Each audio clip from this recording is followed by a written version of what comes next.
there's a number of different ways to approach the process of training and education. But years ago, and I'd struggled with this for a long, long time, trying to figure out why it was so difficult to get people to listen, to recognize that they're trapped and that what they're doing ain't working, and it just never, I could never figure it out. And I work an awful lot in prisons around the United States, and inmates will go through a program and go back to doing the same old thing. Just leave all the information in the book. And I got involved with some ladies in Virginia years ago that were experts in adult learning. And you know, and I know that experts are pretty much self-proclaimed, and the further you get from home, the more of an expert you become. Like, I live in Seattle, my kids won't listen to me, you know, but I'm smarter than hell in Michigan. And so you travel a lot. But there's some things with adult learning that are important to kind of consider. And when you look at the people you work with and look at your community and your family, our first tendency as human beings is to lock out new information. You don't lock it out because it's good or bad. You lock it out because you're always trying to keep it together in here. And if someone comes to us and suggests that we don't have it together, that's not a good way to start a conversation. You know, it's a good way to start a conflict. And so you need to be able to get through that lockout process. So we use in most of our training programs a lot of little exercises, cards that have you check your awareness.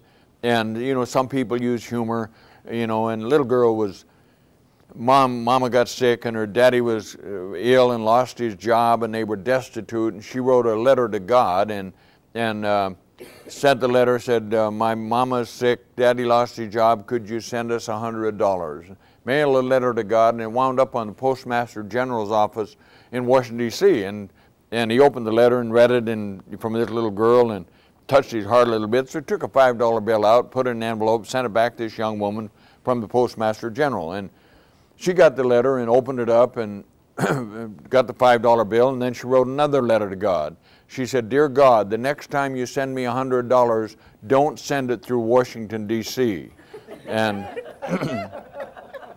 so if you get through the lockout process, then we have a tendency to go through a second step. We start thinking in our minds of all the other people we know that need it. And you kind of, boy, I wish my wife was here. She really needs this. Or my husband. Oh, did the managers go through this? Why aren't they using it?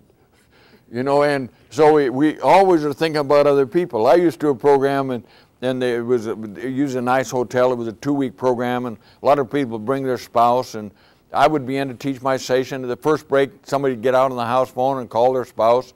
Get down here, the guy's talking about you. You need to hear this stuff.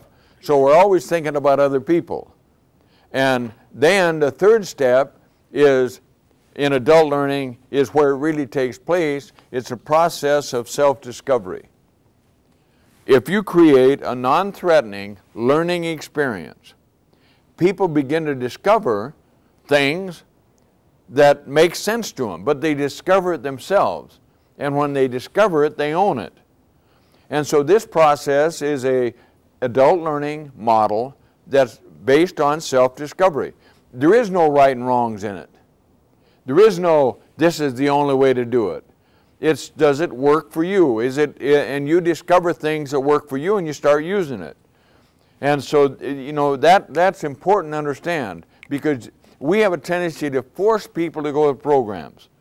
And we force the training, and people will go through it because they get off the job, you know, and they get sit down for a day, but then they leave and they just leave the training in the room. So you've got to discover yourself that it applies to you. Now, let me talk for just a moment about change and how change impacts our awareness. There's a process of change called incremental change. It's one of our greatest strengths, also one of our greatest weaknesses. It's our ability to gradually and incrementally get used to things. At first it might bother you, but if you don't have control, or if you don't take control, you'll gradually and incrementally get used to it. It becomes normal, accepted behavior. So gradually and incrementally you get used to things, and you have a tendency to lock out information that conflicts with that. So ask yourself the question, what have I gotten used to? You know, how do I treat people I work with? What's our relationship look like? Those things that are important to you as an individual, and important to you as a company, and important to you as a community.